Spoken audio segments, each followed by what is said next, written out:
Monsieur le Président, Mesdames, Messieurs, chers collègues, bienvenue à tous, bienvenue à toutes, et donc essayer effectivement de partager avec vous quelques articles en médecine gériatrique plutôt. Un premier travail sur cet outil que peut-être vous connaissez, sûrement, peut-être vous utilisez ou peut-être pas. Je pense qu'il faut qu'on s'y mette. Je parle du dynamomètre qui mesure donc la force de contraction isométrique des personnes. Et cet article travaille sur les facteurs prédictifs de la récupération fonctionnelle en termes de locomotion des gens qui se sont cassés l'extrémité supérieure du fémur. Le prérequis, on en a beaucoup parlé et on en reparlera encore pendant cette journée. La fracture du col, c'est 20-25% de décès à 12 mois, c'est absolument dramatique, c'est invariable comme pronostic depuis 20 ans. 10% des malades finissent en institution dans l'année, 50% ont une dépendance plus marquée après l'opération qu'avant la fracture, 30% donc ont perdu cette capacité de marche. Le résultat de tout ça, c'est bien sûr que l'entité des malades âgés qui se cassent le col du fémur sont des malades très gériatriques qui en fait relèveraient de médecine gériatrique et qui malheureusement, à l'occasion d'une chute, se fracturent. Donc tout ça, c'est une gestion post-opératoire compliquée et vous connaissez le thème de l'orthogériatrie. La question de la mesure de la force de contraction isométrique, c'est que c'est parfaitement corrélé dans la littérature à un certain nombre de paramètres qui sont listés sur cette diapositive. D'abord, de façon miraculeuse, quand vous faites cet exercice de contraction isométrique 3 fois de suite, rapportant ce chiffre à votre BMI ou IMC pour être plus français, c'est corrélé à la mobilité des gens. C'est corrélé au déclin cognitif, au déclin fonctionnel pendant l'hospitalisation, au risque d'une hospitalisation programmée, à un décès à une durée moyenne de séjour qui s'allonge chez les gens qui ont donc bien sûr une force de contraction diminuée, à la réserve fonctionnelle en général, le F signifie bien sûr fragilité, à la nutrition.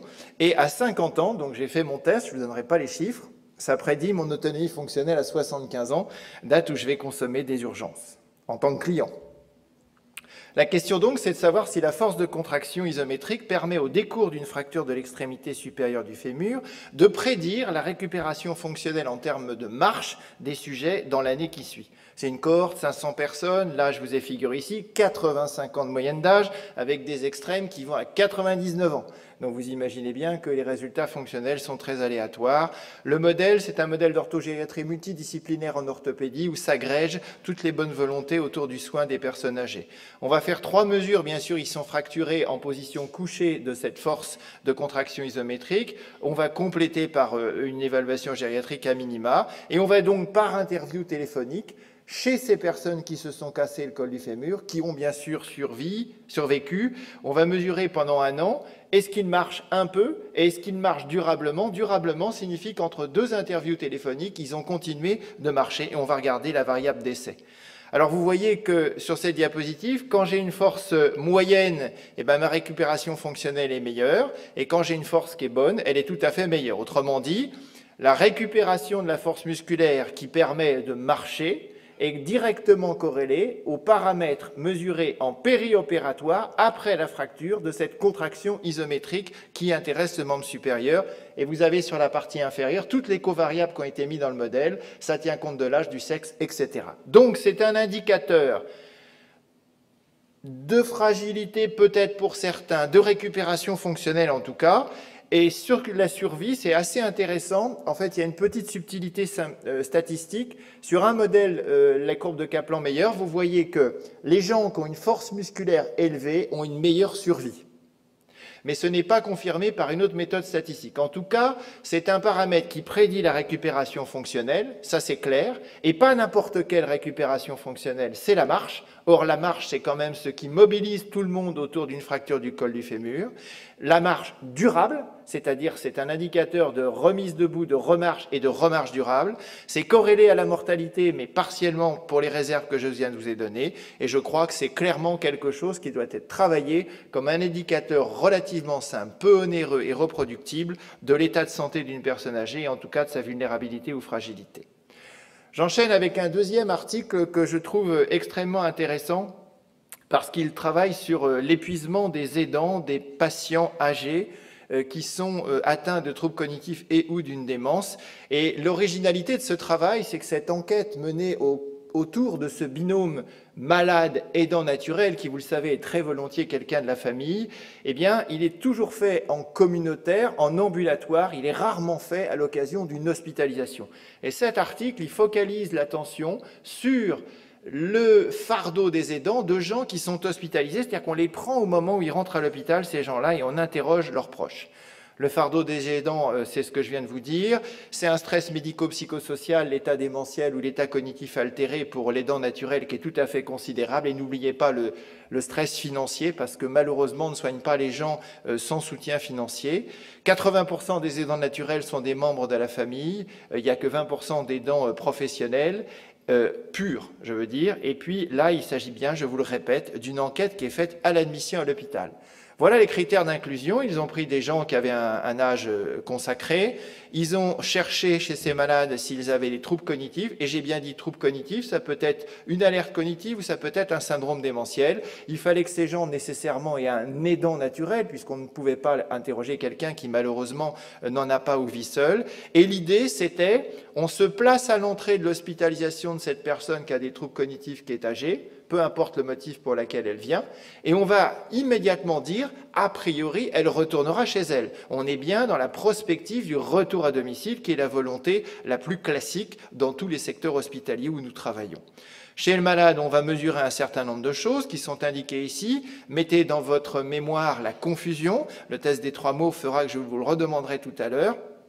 Et puis l'aidant, le fardeau, c'est une échelle que je ne connais pas, qui est bon, une échelle. Et puis ils vont aussi regarder quelque chose qui est une échelle qualitative sur la gestion appropriée des symptômes. C'est-à-dire, est-ce qu'on a éduqué l'aidant pour lui dire, voilà, dans telle circonstance de trouble psychocomportemental, peut-être pourriez-vous, c'est très intelligent, réagir de telle façon et plutôt que telle autre.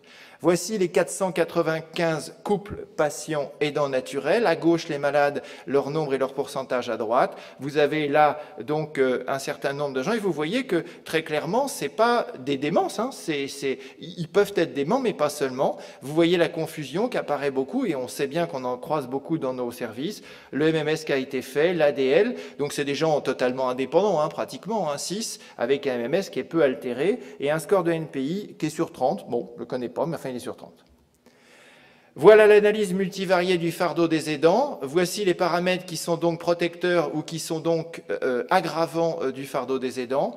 L'âge jeune fait que vous supportez mieux le fardeau des aidants. Par contre, quand je suis l'époux ou un enfant, le poids est beaucoup plus lourd en termes de pénibilité. Si j'ai une dépression patente chez l'aidant naturel, c'est beaucoup plus compliqué. Les ressources financières, elles sont majeures. La gestion adaptée, c'est-à-dire l'éducation, elle protège vis-à-vis du fardeau des aidants.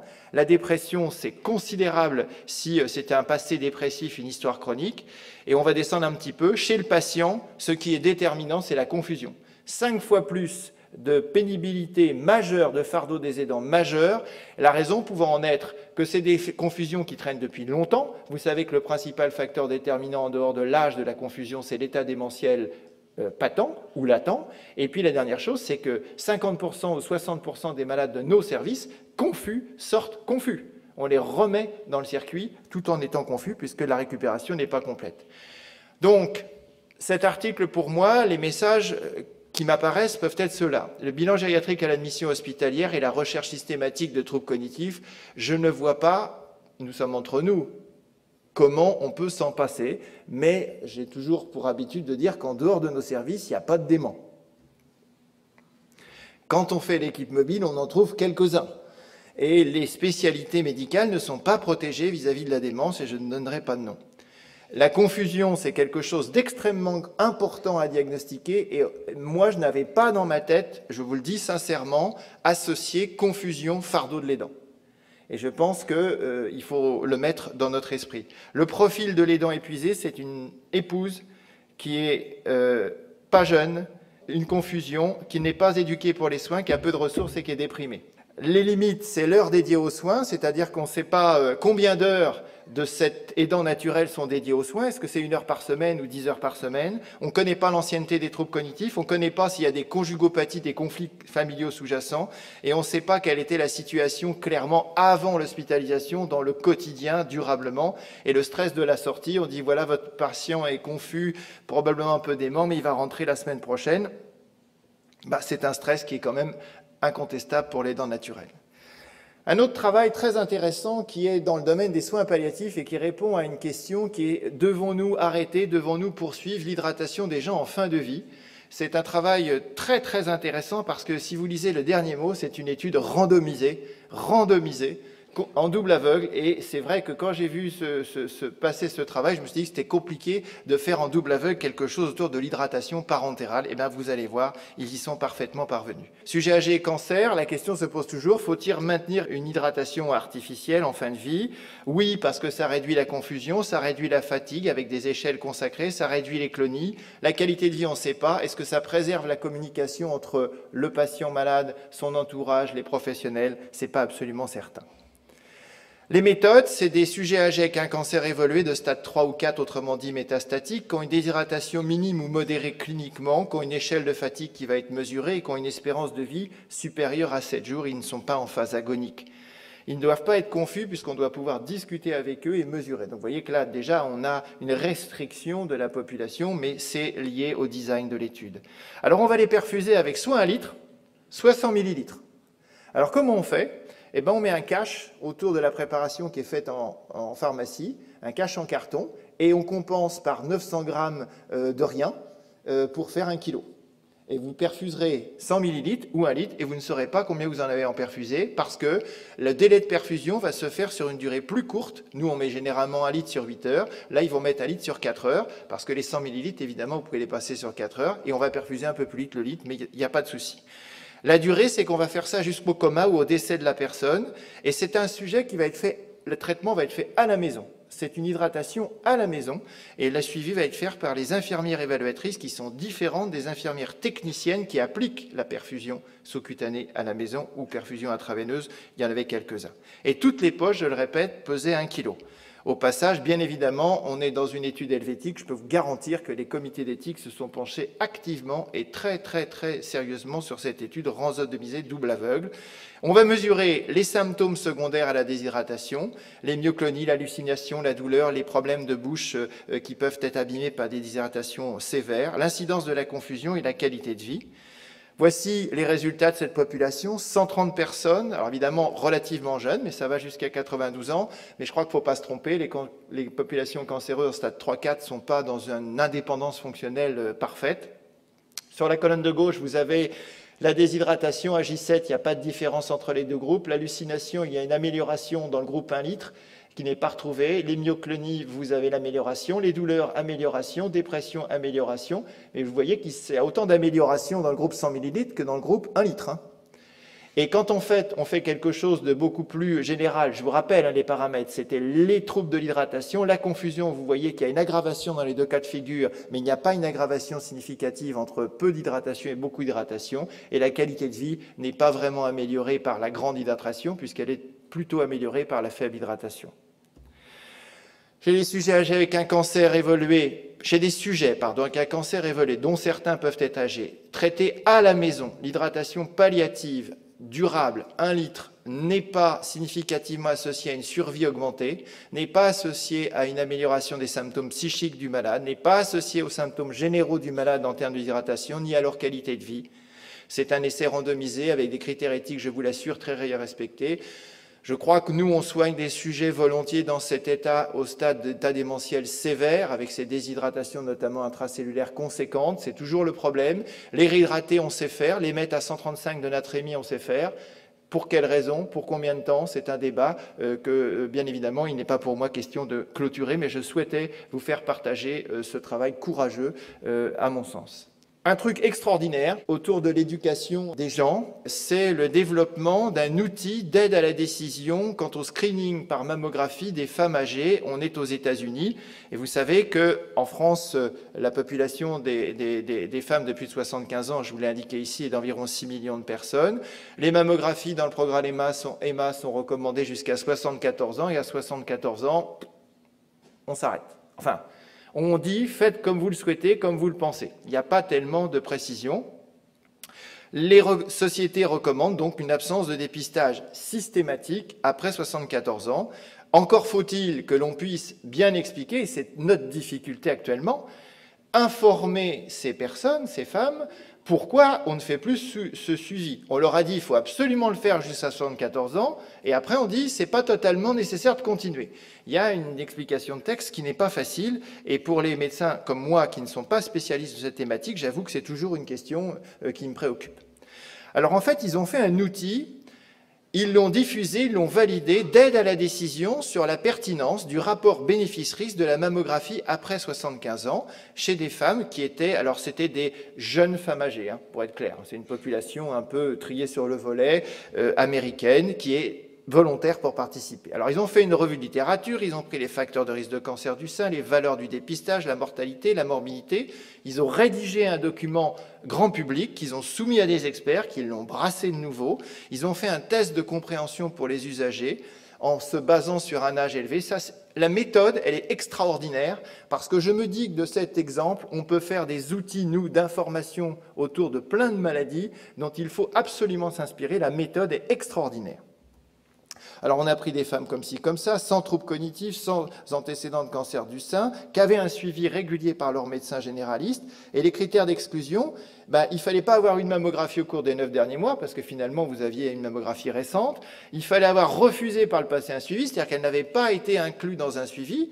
Donc elle ne pouvait pas rentrer à 74 ans d'un coup dans un suivi si elle ne l'avait pas été avant, et elle n'avait donc pas été jamais vue par un médecin au préalable, ce qui était peu probable. Ce questionnaire, il est informatique, donc vous imaginez, c'est des dames qui sont chez elles, à qui on envoie un questionnaire informatique, il faut télécharger, retourner et renvoyer. Moi, je ne suis pas sûr d'arriver bien au bout de l'épreuve.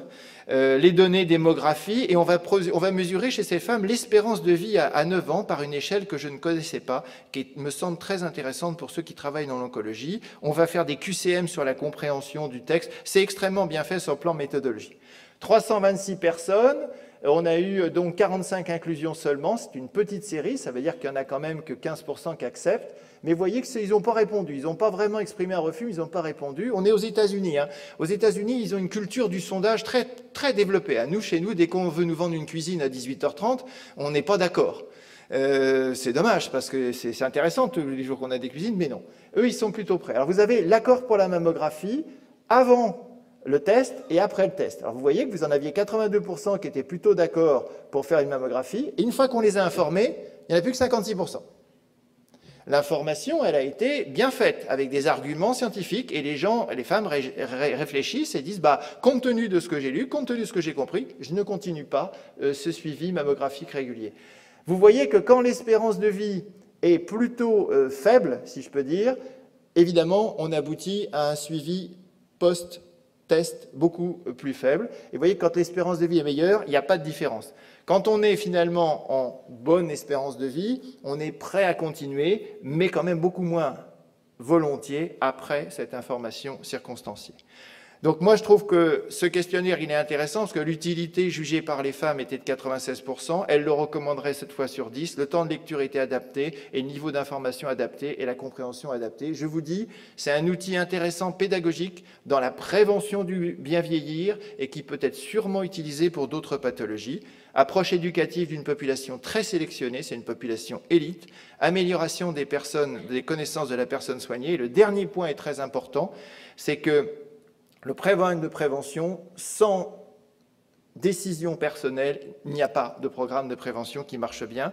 Et la dernière chose que je voulais vous dire sur ce travail-là, c'est que la communication pour le médecin généraliste après, et tous les spécialistes, est bien améliorée par cette position personnelle qui a été éduquée, qui est parfaitement maîtrisée. On n'est pas dans une abrupte décision, vous avez plus de 74 ans, on arrête.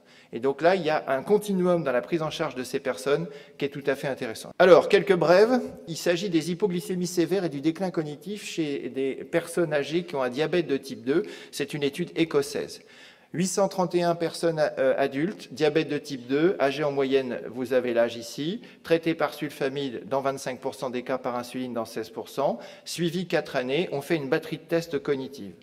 Voici les chiffres de cette série, à peu près 10% d'hypoglycémie incidente au cours de ce suivi, 31% de ces personnes avaient déjà un passé d'hypoglycémie. Deuxième point, l'efficience cognitive au départ de ces personnes qui vont faire des hypoglycémies pendant le suivi est inférieure à la cognition de ces personnes qui ne vont pas faire d'hypoglycémie. Et l'autogestion du diabète par quelqu'un qui est avec des déficits cognitifs est un facteur de risque, c'est parfaitement bien établi, d'hypoglycémie multipliée par 2. L'efficience cognitive globale à 4 ans est inférieure chez les gens qui font des hypoglycémies. C'est-à-dire que l'hypoglycémie prédispose à l'état cognitif altéré prédispose à l'hypoglycémie et les hypoglycémies prédisposent à la survenue d'un déclin cognitif.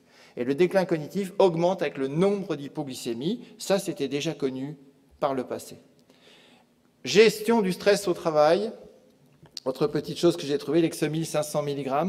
Maintenant, c'est plus possible à l'heure de l'informatique. Nous arrivons à une heure fatidique qui est celle du travail de notre cholestérol au cours de cette fin d'année. C'est une étude du British Medical Journal publiée en fin d'année dernière sur le temps de survie d'une boîte de chocolat dans une unité de soins. C'est quelque chose de très sérieux. Et là, nous serons très fermes. Olivier, qui n'aime pas les desserts, s'en fiche. Le chocolat, c'est bon avec des références, s'il vous plaît. Travaillez sur ces références, ça réduit les événements cardiovasculaires. Clairement, il y a une association pour les soignants entre la générosité des familles et la mise à disposition de ce substrat. La question, et les auteurs font une introduction, je vous incite à la lire, très intéressante. Nous manquons de données dans ce domaine. La consommation de chocolat dans les unités de soins est-elle connue? La réponse est insuffisamment connue. Quelle est la survie moyenne d'une boîte de chocolat dans une unité fonctionnelle? Et qui est le plus gros consommateur entre le médecin, l'assistant, l'aide-soignant? C'est quand même des questions dont il faut débattre. C'est une étude prospective en Angleterre, multicentrique, 3 centres, 4 unités fonctionnelles en août 2013. L'important, parce que je pense qu'en août, on a moins envie de remarquer qu'en août 2013, je ne sais pas, mais en août 2014, ça a bien caillé. On serait cru peut-être à Noël. Le médecin investigateur, il en a de la chance. Chaque jour, à 15 heures, dépose, ouvre une boîte et pendant 2 heures, surveille, l'air de rien, la boîte. Il va étudier ça pendant 2 heures, c'est dire l'intensité du travail dans l'unité fonctionnelle. Alors, il y a un biais dans cette étude, c'est que d'un point de vue statistique, il n'y a pas de calcul de puissance de la durée de vie d'une boîte de chocolat, et donc c'est une des faiblesses de l'étude. 74% des chocolats sont consommés. La surveillance moyenne était 254 minutes, c'est-à-dire que le mec n'a rien foutu pendant 254 minutes. La médiane de survie, retenez ce chiffre, est de 51 minutes pour 300 et quelques grammes. La première prise se fait 12 minutes après l'ouverture. Ça veut dire qu'il faut travailler sur la vision de ces soignants. Voici la consommation. Les assistants ont faim, sont des jeunes, pleins de vigueur, qui travaillent plus que les gens d'un certain âge. Les infirmières volontiers, les médecins boudent un peu. Peut-être sont-ils occupés, je ne sais pas. Voici la courbe de survie de la boîte de chocolat. Et donc, vous voyez qu'il n'y a pas de différence significative entre ces deux composants. Les messages sont importants. À l'issue de ça, on peut dire que cette étude suggère que le temps de survie d'une boîte de chocolat est court, environ d'1 heure, et que le temps de sortie du premier chocolat est très rapide. Le deuxième moment, c'est que ça décline de façon tendancielle. Et puis, si on prend l'ensemble de ce groupe, les chocolats sont plutôt consommés par les assistants et les infirmières, les docteurs arrivant après. Et puis, mesdames, si vous êtes triste au cours de cette année, qui a vu un célèbre célibataire se marier, pensez à nous, on est toujours disponible et je vous remercie de votre attention.